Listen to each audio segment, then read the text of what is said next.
People, welcome back to the channel. Welcome back to another video. This is your weekend preview. Um, we take on Leicester tomorrow. Early kickoff. And look, I think tomorrow's game, I'm expecting nothing but 3 points. Like, I'm sorry. We should be taking all 3 points. No questions asked. Just, like tomorrow's game, we have just one injury, which I'm really going to talk about right now. Reece James. Now I've seen people say, you know what, it's time to get rid of Reece. He's barely fit, sell him. And it's like, Reece James is one of those guys. Like as often as he gets, injured and he's not available, I'm not selling him. I'm sorry. This is this is a guy who's come from the academy. This is a guy who's put in the graft. This is a guy who has put in the work. This is a guy who has won a lot with the team. So it's like there's just certain players that, as bad as their injury record might be, I gotta just keep them. Like you have to. I'm sorry, and it's unfortunate. Yeah, like it's very unfortunate. We could barely get Reese available for what, 15 to 20 games a season now. I mean, that's just where we're at now. We're at that point where it's like we get James in for like what, a couple of games and then that's it. He's gone. So it's tough. Like when he's available, he legit is one of the best fullbacks in the world. He's one of those guys that he doesn't need, a couple of games. He does not need a run of games to just get back into rhythm. Like he comes in and he kicks, he's off and running again. James has that ability and he's one of those defenders. Like he's played against, some of the best wingers in Europe, and he's always had people on lock. People do say, availability is the best ability. I personally don't, really subscribe to that. I think ability for me personally is the best ability because I can have someone available for all 38 games a season and not add anything to the team going forward defensively, creatively. Just you could just be there, you know?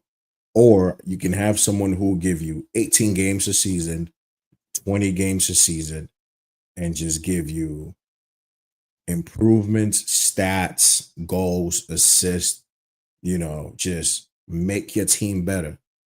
So for me, I think ability is the best ability. Yes, it kind of helps when you're available. It helps when you're around for selection. It helps when you're going to be able to help the team, being present. But it's just, I really don't know what it is with James at this point, honestly. Like, we thought that, the surgery was going to help. And since he's been back, he's been looking pretty good as well. And international break, guys injured again. And it's sad, man. It's like, it's tough because I know for a fact that, like, he's not true. He doesn't want to be not available to help his team, but it's just, unfortunately, this is just the situation. James is now just an injury prone player. But I don't know, man. This is like, for me, it was like N'Golo Kante all over again. When Kante started picking up those injuries, like he's someone I did not want to get rid of because look at Kante now. He's gone away and he's been available. He's back in the French national team, keeping his levels as high as, as we know Kante usually does. So I don't know, man. Maybe James might need to leave Chelsea, go somewhere else, and his fortunes might be a bit better. But I don't want to lose someone like this. It's just the quality this guy brings to our team. It's just, I don't know. This is our captain. It's sad. It's sad that James is barely available for games. Um, and we can't really rely on him. But for me, he's not someone I'm willing to just kind of let go right now. To be honest with you, um, I'm not willing to let James go. I think I'll give him another season, see what the injuries are saying. Because I think the medical team have really done enough to kind of keep James available, keep him fresh. He's been rotated out of this team, you know, pretty well. It's just I don't know, man. That guy's body is just not giving in for him to be available. But hopefully he can come back, before the year ends. If not, take your time with your recovery and just come back in the new year. Hopefully, those hamstrings are good. Hopefully they're stronger. Um, and yeah, it's sad. It's sad. But other than that, look, we got a game tomorrow, 7:30 a.m. early kickoff. We, you know, historically, whenever we've gone for like international breaks and then we've come back, our performances have not been great. Yes, there's gonna be the all times when you come back and you just, pick up form. But usually for us, we're kind of like slow burners anyway. So we come back, and then we're not really at the pace at the race, and we're not really up for it. But we're playing Leicester tomorrow, and based on like the injury reports, the availability, it's just I think we should be winning this game comfortably. We should be we should be putting a lot of goals past Leicester City. If you look at Leicester's injury record, you know, Bobby Duck Reed, Bobby Reed is not available. Jordan Ayew is not available. Patson Duck is doubtful. Jamie Vardy, I think he's in training, but he's also doubtful as well. Fatau is legit out for the season. Pereira's out of the game as well. So it's like they have some big players missing from this game. So we should honestly pull up tomorrow and just put it on Leicester City, man. Like Leicester, if you look at their last 5 games, legit, they've won just one, they've lost three, and they've drawn one. That does not sound like a team coming, with some good form, man. Steve Cooper, honestly, might be the worst coach in the Premier League. When we got Maresca during the summer, a lot of Leicester fans were, at least the ones you see online, the ones you see on streams, the ones you read about. They let us know that Maresca was not going to be, that guy. They let us know he was going to be very stubborn. He doesn't really like to change much. He's not as flexible. He's very rigid, all of that good stuff. One thing Maresca has shown us since he's been here is he can be flexible with his tactics. He can be flexible, with his formations, with his personnel. And his team management, like player management, he's been able to just make sure that players are fresh or injury prone players have been protected a lot. Alas Fafana, Lavia, these guys have not been in the conference league competitions, keeping them, away from that. Cole Palmer not playing those competitions as well. So I've really been impressed with Maresca. Yes, there's a few things I would like to see him like improve on, but other than that, I can't really complain too much. We're third ahead of Arsenal on goal difference. It might not be the biggest deal, but at least we stayed in the top four. And now, when you look at some of these fixtures we have coming up, we should be picking maximum points. And this game, case in point, should be one of those. You understand? So I think tomorrow's game is going to be very important. Again, some stats from this game. Um, Leicester have only scored 7 goals in their last 5 games. They haven't kept a clean sheet in 5 matches. Buonanotte has created their most chances, but he's not playing tomorrow. So then the question will be, who's going to pick up that creativity, that responsibility for the Leicester team? If Jamie Vardy does not play, where are they getting their goals from? So it will be interesting. On Chelsea's side, we've scored what 12 goals in the last 5 matches. We have conceded the most penalties this season, and that's just down to Sanchez. Sanchez is just he is his biggest op. Like this guy could be doing extremely well and then just decide, you know what? Why not? Let me fuck it up. Sanchez legit is his biggest op. He's our biggest op. And I'll say this all over again, and I'll see this again and again. This guy needs to be replaced. He's an average goalkeeper, for top four with a squad. Yeah, you might be able to pull away with it, but long term, Sanchez cannot be our goalkeeper because a lot of these penalties could have been easily avoided, just easily avoided. And Cole Palmer's ranked second in big chances created in the Premier League with 10. Again, this if we go by what people are saying, Cole Palmer, this he never steps up against big teams. Well, Leicester should be his bread and butter if that's going to be the case. So in this game, I want to see him just, put on the show, goals, assists, get some form. Predicted, Leicester's predicted lineup tomorrow. I mean, I'm looking at who I can really pick, like pinpoint to be the. I think Mavrididi's probably the only name I can look at and go, you might cause us some problems. But other than that, I'm sorry, I don't think they should really pose a threat to us. Honestly, we really should be going to Leicester tomorrow and just handling business. So that's these are some of the situations surrounding this game. Now I'm gonna move to my predicted starting 11.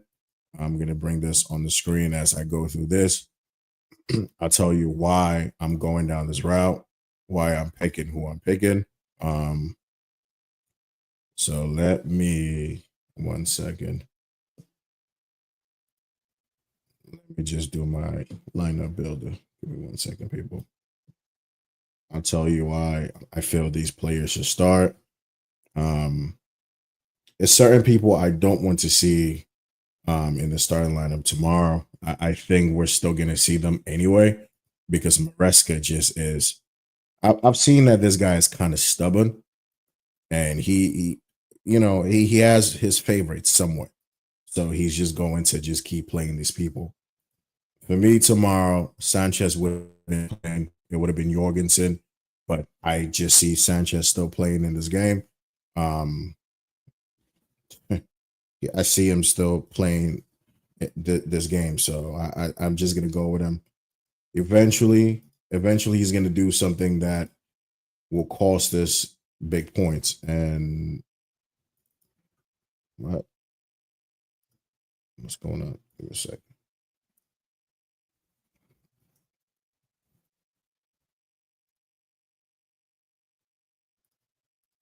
This is not working. Okay. 1 second. Let me just. Some reason this is not working for me. So let me just do this really quickly. But yeah, while I create this quick starting 11, let me talk about Ruben Amorim real quick. So he's officially taken over from United, and there's been a lot of positivity in the United camp, and rightly so. When you've seen Ten Hag just basically sabotage the whole season in the first 10 games, him going and him leaving would definitely come as a relief because, to be honest, I think they played out of like the top six. I think United played the worst football. You can't even say that's not true. United were an awful team to watch. Almiron, on the other hand, you watch his sporting team in Europe, and you could see they transition really quickly. They play some positive football. Um, it helps when you have a gunman up front like Gyökeres, and you have capable defenders, Diamonde. Um, you have what's the Portuguese player's name? It's not coming to me right now. But my point is, it's going to be a new, it's a new chapter for United. It's a new, it's a new person in charge. Now, quite the thing is, will Amarin be able to get the best out of this United team? Are these players going to be able to play that United for the 3-4-3? Do these guys have the capacity? Do they have the quality? And that's going to be the biggest thing for me. I'm looking at that United team and I'm thinking just off the top, like if you're gonna go 3-4-3, say your center backs are Delict, Martinez, Euro's back, which is good. Um, then what? You go to your wing backs are going to be Delo, Mazarawi, solid, wing back pairing. To be fair, Mazarawi has been a good signing this season. Like the guy he's been, quietly ticking. He's been solid in the games I've seen him in. When you look at tackling, statistics, he's one of the top guys up there. So I think for me, um, good fullback pairing. The two central midfielders, is he going to go with Casemiro and Ugarte? Is he going to go with Kobe Mainu and Casemiro? Is he going to go with Ugarte and Kobe Mainu? I'm not sure what that balance is going to look like, but either or, like I think he definitely would improve these guys a lot. Um, so it's very interesting. When you look at their forward line, you're talking about Rashford. Is he going to play off the left? Is he going to play off the right? Um, Xerxes, where is Xerxes going to play? What's his formation going to like? What's his position going to be like? When you look at Gyökeres and you look at Hoyland and Xerxes, like these are profiles that are like extremely different. Maybe you could get a little bit of like somewhat of the qualities from Gyökeres with Hoyland, because Hoyland does have the ability to be able to like run at defenders, and he's a powerful player, and he has a good finish on him when he is in that kind of form. We saw it, at some points last season, once the goals started going in, my guy just couldn't stop scoring. So I think, look, I don't think Hoyland is going to be Gyökeres level, but he's still going to be able to give them something, moving forward. If Amarin can really make the midfield compact, if he can make, you know, Bruno Fernandez and your Cobbies and your Ugartes, if they can find the runners for me, I think United will definitely do a lot better. But this is my starting 11 for tomorrow. As usual, Sanchez in goal. If it were up to me, this guy will be on the bench for a couple of games, but it's just the reality. Gusto, Fafana, Caldwell, Cucurella. That's my back four. We know Maresca's always going to push Gusto in that right half space, but on paper, that's what it's going to look like. You got Caicedo, Lavia. This game, you could potentially bring Enzo back into the fold. Lavia had the whole hamstring, kind of scare during the international break, didn't play any games. Enzo might be a lot better against Leicester City anyway. They're going to sit back deeper. They're going to probably try to play, on transition, counter-attacking. But for the most part, I expect Leicester to be camped in their own half, making it very difficult to play against them. You might need someone like an Enzo who can unlock some of these passing channels. In his last couple of games, he's had 5 assists in about 3 games. He's kind of seemed like he's picking up a bit of form, some momentum. And even though he's got personal stuff going on, it's not looking like it's affecting his play right now. That's all you can ask for. My front three, I'm taking Noni out of this team. Sancho is just back in training. He's been out for the last couple of weeks. So I'm going to assume like the sharpness might not really be there. Um, so I've gone for Mudrik on the left, and Mudrik does deserve a start. If we're looking at some of the improved players in this Chelsea team this season, he has to be one of those guys. Like in limited minutes, and with some of the opportunities and chances he's been creating for the likes of your Jackson and Kunku, a lot of the times, Mudrik is definitely picking up some good form. 2 goals, 5 assists, and all comes. Look, even though it's conference league, you can only play what's in front of you, and he is taking his chances when he can. And maybe tomorrow might not be the game to throw him in because again, Leicester might be playing a bit deeper. So then the problem might be you're not going to have a lot of space running behind. But Mudrik has always been someone who is a very clever passer of the ball as well. In as much as he has pace, we've always kind of just understood his strongest attribute. Funny enough, it's not even his pace, it's his passing ability. This guy can play those, lovely reverse balls to your Palmers, your Jackson. He can give you a chip, through ball over the top. Jackson against Crystal Palace, he didn't convert. So Mudrik could definitely add different facets of his game and impose himself in this game. And of course, if we need him to stretch that Leicester defense, staying out wide, he can definitely do that, and he can put a good cross in the box as well. So it's not like the guy's not been on it. He's been pretty decent this season. We've seen Mudrik at his worst. I think he needs his flowers. He needs his recognition now because he's doing the basics right and he's adding a lot more to his game. Cole Palmer needs to show us why he is Cole Palmer. He needs to show us why he's our talisman. 7 goals, 5 assists. Can you get it to 8 and 9 in this game? Can you get it to 10?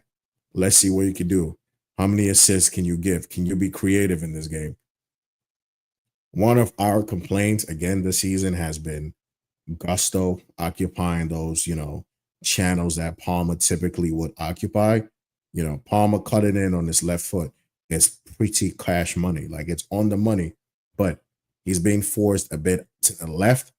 It's still on his strongest foot, but it just feels like there's a bit of restriction.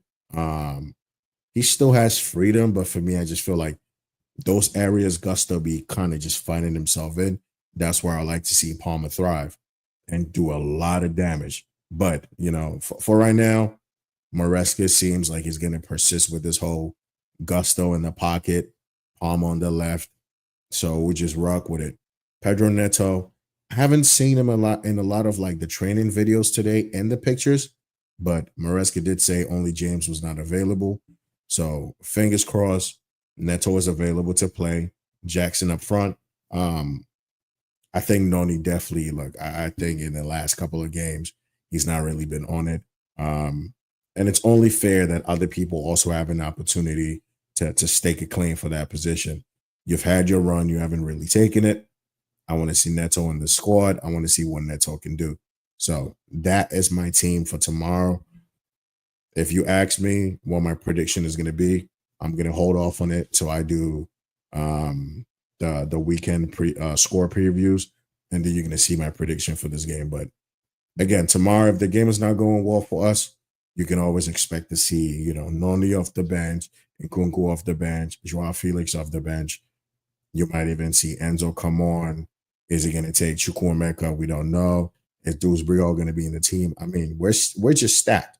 We're stacked and we got options, so that's not even a problem. But I expect us to have a good game tomorrow. Early kickoff. I still expect us to win. So I will let you know what my prediction is going to be. But tomorrow we have a few other games coming up. 10 a.m. You got Bournemouth playing again, taking on Brighton. Bournemouth are playing at home. And this season, Bournemouth have been a very, very strong team at home. They've scored 7 goals in their last 5 games. Between Bournemouth and Brighton, they have not drawn any of their last 9 games against each other. Lewis Cook has created the most big chances for Bournemouth with 4. When you look at Brighton, they've scored 8 goals in the last 5 games. Matoma has created their most big chances with 4. And Joao Pedro has the most shots on target for Brighton. If you look at their injury, the guys who are potentially missing this game for Bournemouth, Ryan Christie's out, Watara's out, Araujo's out, Alex Scott, Sinistera. You look at Brighton's, Henselwood is out, Lewis Dunk. Henselwood is a doubt. Lewis Dunk is a doubt. Lamte is a doubt. Ayara is a doubt. Adam Webster, hamstring injury, doubt. Kadioglu, doubt. James Milner, doubt. Solly March should be out. But still, like, this game is going to be a very interesting game because both teams this season have been playing out of their skin. In their last 5 for Brighton, they've won 2, lost 2, drawn 1. Bournemouth won 2, lost 2, drawn 1. So similar, kind of stats come into this game. But the big thing is they're playing at home. Arsenal lost to Bournemouth. Man City really should have lost by a bigger margin. Liverpool got an easy win over there. Chelsea got a very hard fought win. But Bournemouth at home is not a joke. Like, they have been a problem for the big teams. So tomorrow's game, if you ask me for my score prediction, it would tell you that I think the score is going to be 2-2. In as much as I think at home, Bournemouth could potentially win this game 3-2. But my score prediction for this is going to be 2-2. The Chelsea-Leicester game, my score prediction for that one is actually 4-1 to Chelsea. I did say Leicester to still get a goal as well. So I went 4-1 to the mighty Chelsea. Hopefully they don't embarrass me. Hopefully they don't embarrass me. But yeah, 4-1 is my prediction. Next game, Arsenal, Nottingham Forest. Tough game for Arsenal, if you ask me. Very tough game for Arsenal. Forest this season have been pretty resolute. In their last 5, they have 3 wins, 1 draw, 1 loss. Like, that's the form of a team that's playing out of their skin. They've beaten Liverpool as well, gave Chelsea a good game. So Forest this season, they've been up there. They've been doing well. Arsenal, on the other hand, they've lost 2, drawn 2, and they've only won 1 of the last 5. So they're coming in not looking as great. Good news, Odegaard is back, I think. Declan Rice could potentially be back as well. Calafiori should be back as well. Trossard should be in training as well. So I think for the most part, they should have a fully fit squad to choose from. Some match facts about this game. Arsenal have only scored 6 goals in the last 5 games, which is very unlike Arsenal. They've been really struggling this season. They've won their previous 2 matches against Forest. Saka has created the most chances in the Premier League with 13 this season. You look at Forest, they've scored 9 goals in the last 5 games, more than Arsenal. They're the second best team away from home this season.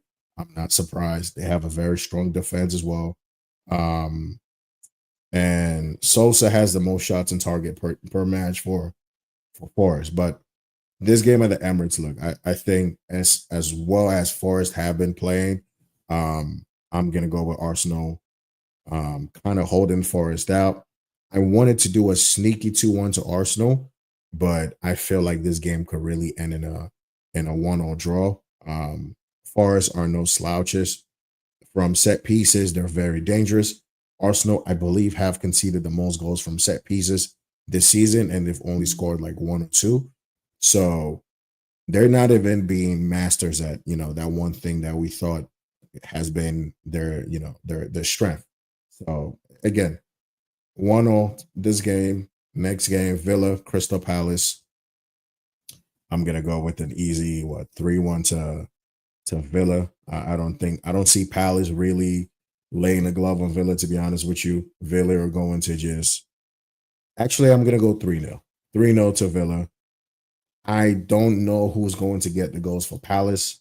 I've been very disappointed with Mateta. I've been disappointed with Nketiah. Not that, I thought they were going to do anything crazy, but it's just with the way his form was at the tail end of last season, he was on form, but it's just what it is.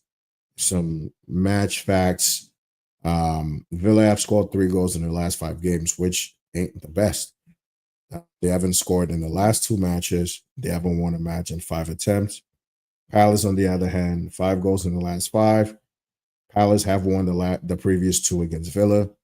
And then Eze has the most shots per match for Palace. But I think I think Villa win this game 3-0.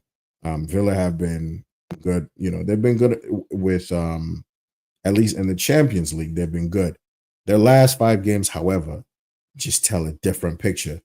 So Palace are coming into this game with a better form ish than Villa. I mean, Villa have only drawn 1 in the last 5 with no wins. They've lost 4 in a bounce. So, damn. Jesus. Palace last 5, they've won 2, drawn 1, and then they've lost 2. But their last 4, they've won 2, drawn 1, lost 1. So technically, Palace are the form team, but I think this is the game where Villa just snap back to reality and understand, like, yo, we are Villa. We still have top 4 aspirations, top 4 hopes, and they need to start winning this game, or else they're just going to keep falling lower and lower on the table. Our next game, Everton Brentford. My prediction for this game, I went with the 1-1. I think sneakily enough, like Everton have been a solid team this season. You look at their last 5, they've drawn 3, won 1, lost 1. I mean, they're not losing. That's the thing. If you're not going to win games, at least don't lose them. Now, if you're losing, winning, losing, winning, losing, winning, it kind of adds up to more points than just drawing, maybe winning, drawing. So it's just the situation right now. But they're playing at home. Brentford, again, decent team, but I expect this game to kind of be a draw. I'm gonna go 1-0. I just don't see. If anything, Everton might be able to win this game 2-1, but I think I just went with a 1-0 draw. Match statistics: Everton have scored 3 goals in the last 5 games. They haven't scored in their last 2 matches. Everton have won the previous 3 matches against Brentford. So them being at home, the home team should kind of count in their favor. When you look at Brentford, they've scored 10 goals in their last 5 matches. It's a lot of goals. They've been awarded the most penalties this season with 2, and they haven't kept a clean sheet in 11 matches. So it just tells me there's going to be goals in this game. I don't see a clear winner, so I'm just going to go 1-0. Fulham Wolves, my score prediction for this game was 2-1 Fulham. Fulham have been on decent form. They've been playing some good football as well. And they're playing at home tomorrow, so I expect them to kind of be ready for this game. If you look at their position in the table, Fulham are 7th. So they've been steadily, picking up points. They've been steadily improving. The Wolby, Smith Rowe, Robertson, Jimenez, the midfielder from United, Pereira. They've been okay. Fulham have picked up some impressive wins. The Wolves, on the other hand, in their last 5, they've won 1, drawn 2, lost 2. They've both lost 2 in that time. Fulham just have 1 more win over Wolves. If you look at some of the stats from this game, Fulham have scored 8 goals in the last 5 games. The Wolby has the most created chances for Fulham with 5. Reece Nelson has the most shots on target, 1.9. Wolves, they've scored 10 in the last 5. Sarabia has the most shots per match, 2.0. Cunha is the third. The with chances created in the league. Matthias Cunha is third, and I just 2-1 Fulham. I'm not even do too much with this. The big one for the weekend tomorrow is going to be Man City Tottenham. Um, Spurs are coming into this game with a lot of issues. Bentancur has been suspended um, for what 7 games, so he's not going to be available. Man City also have their own issues. They've lost 4 in a row. First time for Pep Guardiola. If you look at the injury report, Ruben Diaz is out for Man City. Kovacic is out for 3 to 4 weeks. We already know Rodri's out for the season. He ain't coming back. Doku's doubtful for this game. He might potentially play. And of course, Oscar Bob missing the whole season, unfortunately. For Spurs, Christian Romero is going to be a big miss. He's out. Mickey Van de Ven out. Bentancur, like I said, out. Odegaard out. Richarlison out. So you look at who Tottenham might have available for like their center back partnership. Um, Oddly enough, last season when they had no Romero, when they had no Mickey Van de Ven, and they played two fullbacks, their defensive performances were actually better because Ange did not play that ridiculous high line. He dropped the line a bit and he just made them a lot harder to beat. He made them compact. Whenever you have a team with a good defensive shape, it could be one of the worst teams in the league. You're going to struggle to break them down. So having Dragusin and Davis, you could actually see Spurs pull out a good defensive performance because there's no need to play that high line. You need to be compact. You need to keep your shape. This is the game where Ange really has to like have Basuma, has to have Sar beef up that midfield. Kulisevsky, have them beef up that midfield. And then you kind of play on the break. City are playing at home, so it's like they do have the home advantage, but City have not been looking great. One of the worst performers this season so far has been Gundogan. We all know when Gundogan was brought back, we thought City were going to just walk this league again, but he really is looking like one of the oldest players in this league. And yeah, Rodri being unavailable has really shown us that he really has been that guy for Man City. I mean, City will win games without Kevin De Bruyne, no doubt. They might even win, they'll win titles without De Bruyne. Potentially, no, because De Bruyne has that quality that unlocks defenses. But when you just look at their importance, if you have to build a team around one, you got to play Rodri because he's just that important. Point in case, when De Bruyne has been available, they still won games. Whenever Rodri's not available, they just don't look the same. So tomorrow, Spurs can actually have something for Man City. Um, I don't see City losing 5 in a row. That would be very dramatic. That will be interesting as hell to see. Um, but I think Man City take this game. In as much as they've not been looking great. I think they sneak this 2-1 win. Holland gets on the score sheet. I think potentially maybe who else can really do something for them? Maybe Foden, maybe Bernardo Silva comes in clutch. But yeah, I think sneaky 2-1 win for Man City, and we keep it rolling. Next on Sunday, Southampton take on Liverpool. Now, this was a game where, I had one of those like weird, let me go for Southampton to win this game 2-1. And look, I think that's looking like the most unlikely result to happen this weekend for Southampton to beat Liverpool 2-1. I wanted to go 2-1 Southampton, but I talked myself out of it. I'm like, this looks like the most obvious 3-4-0 drubbing by Liverpool. But I'm still going to put this out there. If Southampton win this game 2-1, I thought about it because it's just you see certain games and you just have a feeling like the underdog might just have that game where everything goes right for them and then everything goes wrong for Liverpool. But Liverpool have Mohamed Salah, which in a good way for Liverpool, they've been able to have Salah just on smoke this whole season. The other side is if Salah's not available, I see Liverpool really dropping points dramatically because this guy single-handedly has been responsible for damn near what 80-85% of all their goals this season. And I'm talking goals he scored himself, goal and assist. Like he's been winning matches for Liverpool single-handedly. Yes, the team around him helps him, but he has been that guy. He's put Liverpool on his back, and he's just been just brilliant for Liverpool. So they need to keep him fit. They need to keep him fresh. That's the most important thing. You don't want to have Salah just being run to the ground. If you're winning this game comfortably, you'll take him off. Keep him fresh. You got Champions League games coming up midweek.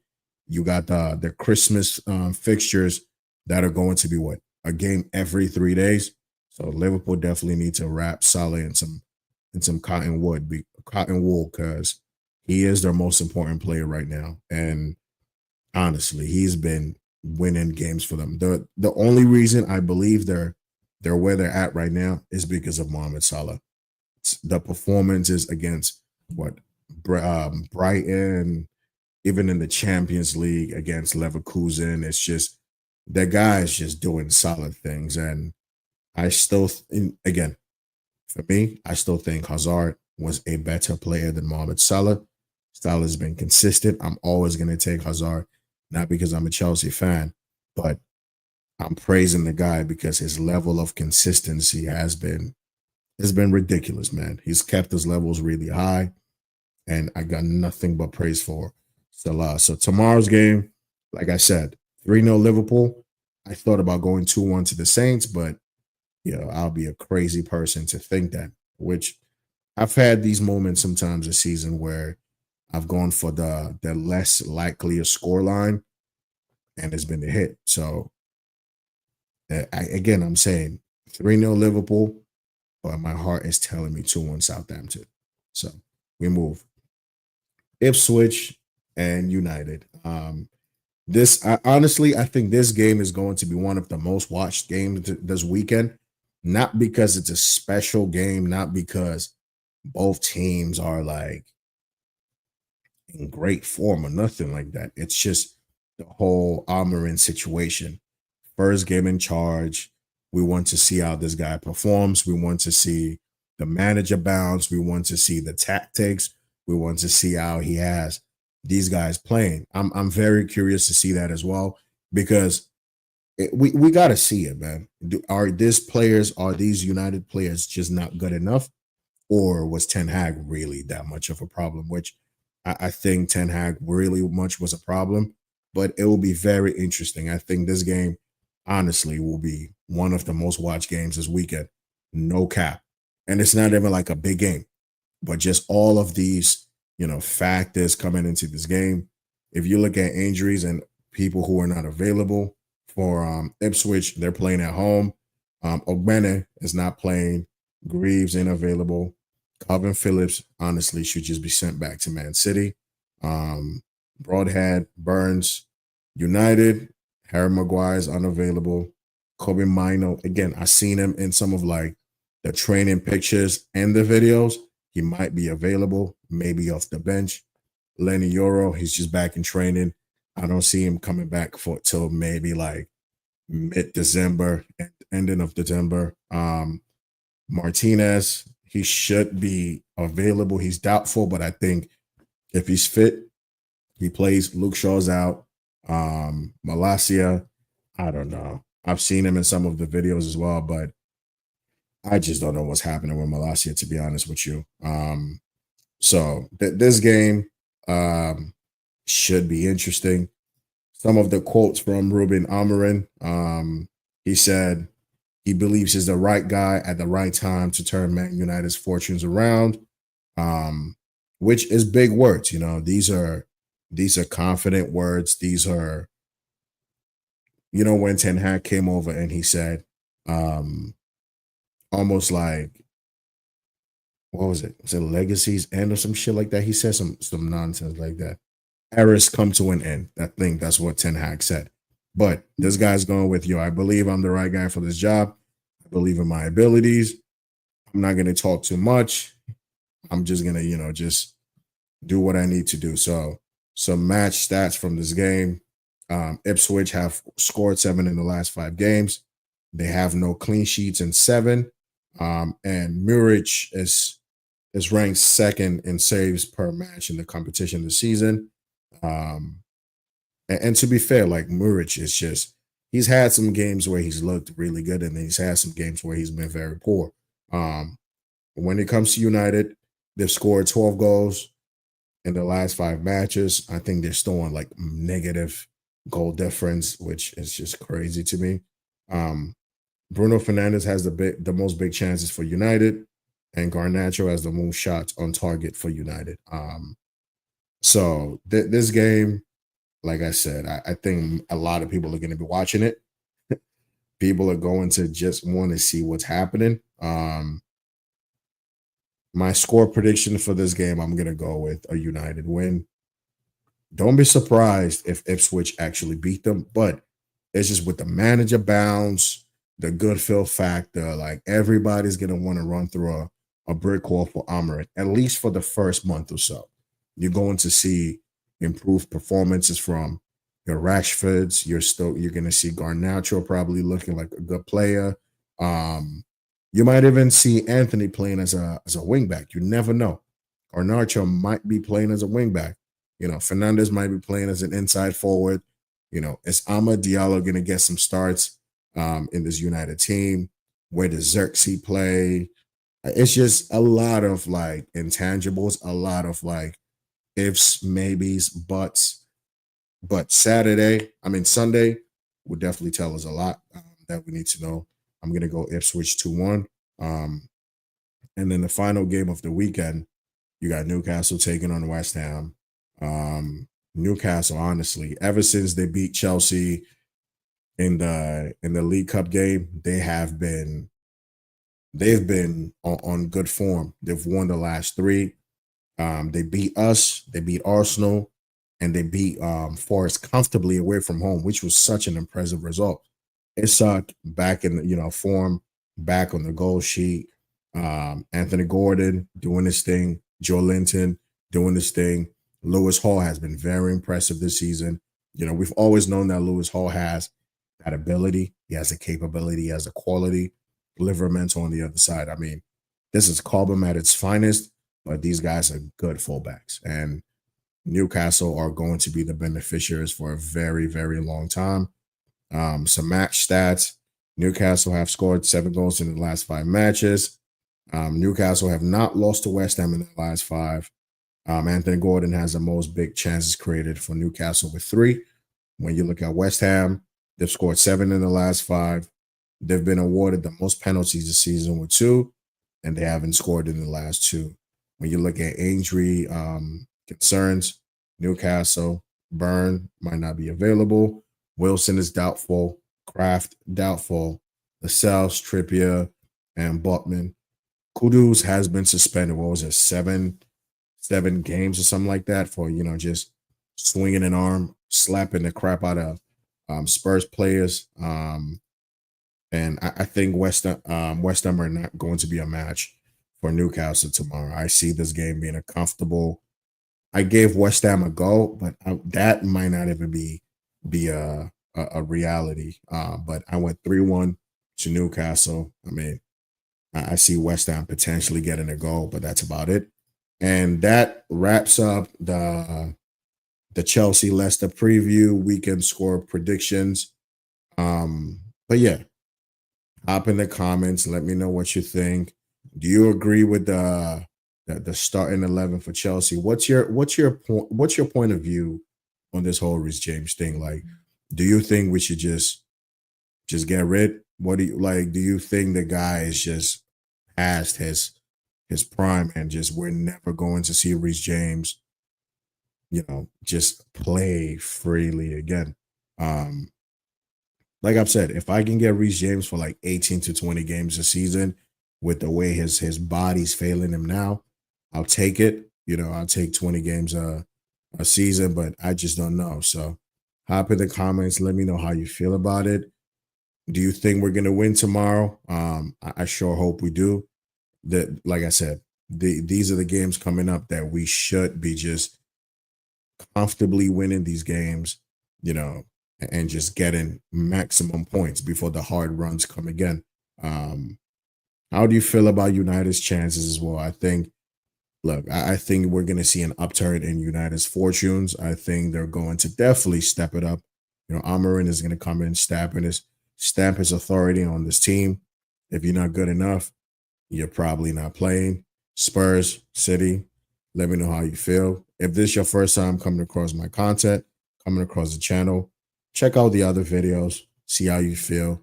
Like the video, sub to the channel, share the videos, interact with the content, man. Like I do this so you guys can enjoy it. Sub to the thing, man. I appreciate all the love, all the support, or whoever comes through, checks out the videos. It's nice when I see the the views on the videos, when I see the likes on the videos. At least someone is appreciating that, so that's always nice. But tomorrow, listen, 3 points. Anything other than 3 points would be a disgrace.